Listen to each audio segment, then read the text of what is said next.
Assalamualaikum warahmatullahi wabarakatuh. Perkenalkan, nama saya Zahra Tunisa dengan NIM 0011. Saya dari kelompok 8. Materi kami tentang implementasi kurikulum. Nah, di sini saya sebagai pemateri pertama ingin menyampaikan materi tentang pengertian implementasi kurikulum. Implementasi kurikulum merupakan proses menerapkan dan menjalankan kurikulum yang telah dikembangkan dalam lingkungan pembelajaran nyata. Nah, pada tahap ini melibatkan guru, siswa, administrator, dan berbagai pihak yang terkait dalam pendidikan. Miller dan Seller mengidentifikasi ada 3 pengertian implementasi. Pertama, implementasi adalah proses di mana guru menggunakan kurikulum baru ketika hendak mengajar. Nah, yang kedua, implementasi merupakan proses interaksi antara pembuat kurikulum dan guru, atau jika kurikulum tidak dibuat oleh guru sendiri. Nah, yang ketiga yaitu implementasi dianggap sebagai bagian yang terpisah dari siklus kurikulum yang perlu direncanakan dan diorganisir secara khusus. Dalam ruang lingkup kelas, implementasi kurikulum melibatkan pendidik dan peserta didik. Implementasi kurikulum merupakan suatu proses penerapan ide, konsep, kebijaksanaan, atau inovasi dalam suatu tindakan praktis sehingga memberikan dampak baik berupa perubahan pengetahuan, keterampilan, maupun nilai dan sikap. Implementasi juga merupakan upaya pelaksanaan atau penerapan kurikulum yang telah dirancang atau didesain. Nah, dalam implementasi kurikulum juga dituntut upaya sepenuh hati dan keinginan kuat dalam pelaksanaannya. Pada hakikatnya, kurikulum didesain untuk menghasilkan perubahan kualitas pembelajaran siswa agar sesuai dengan tujuan pendidikan, yang berarti bahwa implementasi kurikulum adalah proses perubahan untuk memperoleh hasil yang mendekati pencapaian tujuan pendidikan yang ideal.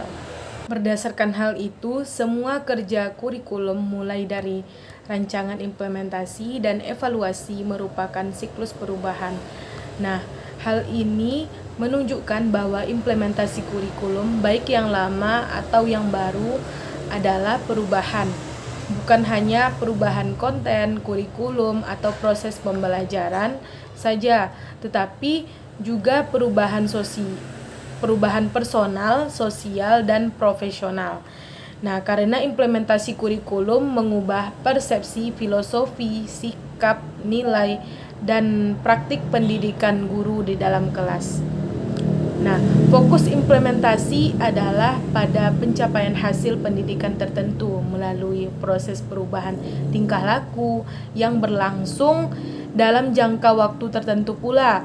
Jika hambatan untuk mencapai tujuan, perubahan itu dapat dihindarkan. Implementasi kurikulum bukan hanya pada perubahan konten kurikulum, tetapi juga proses bagaimana konten itu diperkenalkan pada guru dan bagaimana guru bisa diyakinkan atau mengadopsi dan mengimplementasikan perubahan itu dalam pembelajaran melalui strategi yang tepat.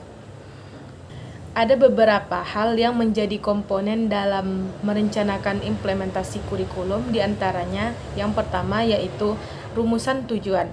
Komponen ini membuat rumusan tujuan yang hendak dicapai atau diharapkan tercapai setelah pelaksanaan kurikulum, yang mengandung hasil yang hendak dicapai berkenaan dengan aspek-aspek deduktif, administratif, sosial, dan aspek lainnya.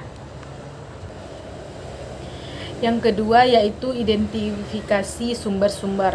Nah, maksud komponen ini memuat secara rinci sumber-sumber yang diperlukan untuk melaksanakan kurikulum. Perlu dilakukannya survei untuk mengetahui sumber-sumber yang digunakan meliputi sumber keterbacaan, sumber audiovisual, manusia, masyarakat, dan sumber di sekolah yang bersangkutan. Yang ketiga yaitu peran pihak-pihak terkait. Maksud dari komponen ini adalah memuat tentang unsur-unsur keterbacaan, ketenagaan yang bertindak sebagai pelaksana kurikulum seperti tenaga kerja, supervisor, administrator, dan serta siswa itu sendiri. Yang keempat yaitu pengembangan kemampuan profesional.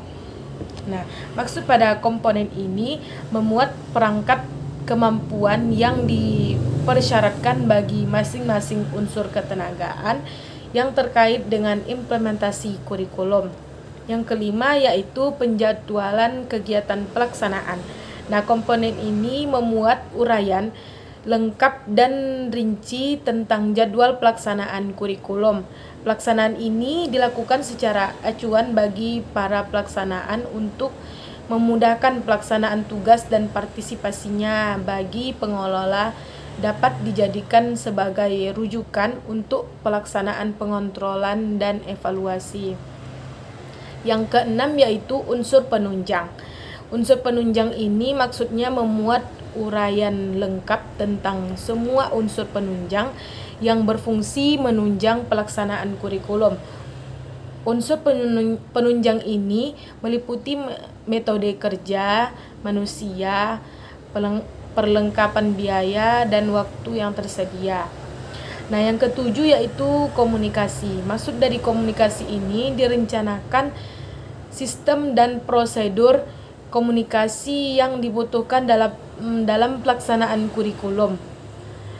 Jika berkomunikasi berlangsung efektif, maka penyelenggaraan pembelajaran akan berlangsung dengan lancar.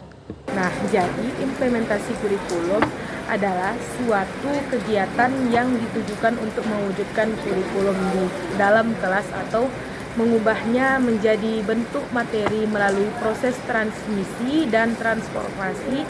Semua yang diberikan merupakan pengalaman belajar bagi peserta didik. Nah, pembelajaran termasuk beberapa istilah yang bisa dinamakan dengan istilah implementasi kurikulum. Nah, jika implementasi kurikulum sangat penting untuk implementasi kurikulum, maka sangat penting bahwa implementasi kurikulum menjadi perhatian utama bagi mereka yang merancang dan mengimplementasikan kurikulum. Nah, apalagi jika sistem persekolahan saat ini lebih mengedepankan aspek proses daripada hasil belajar.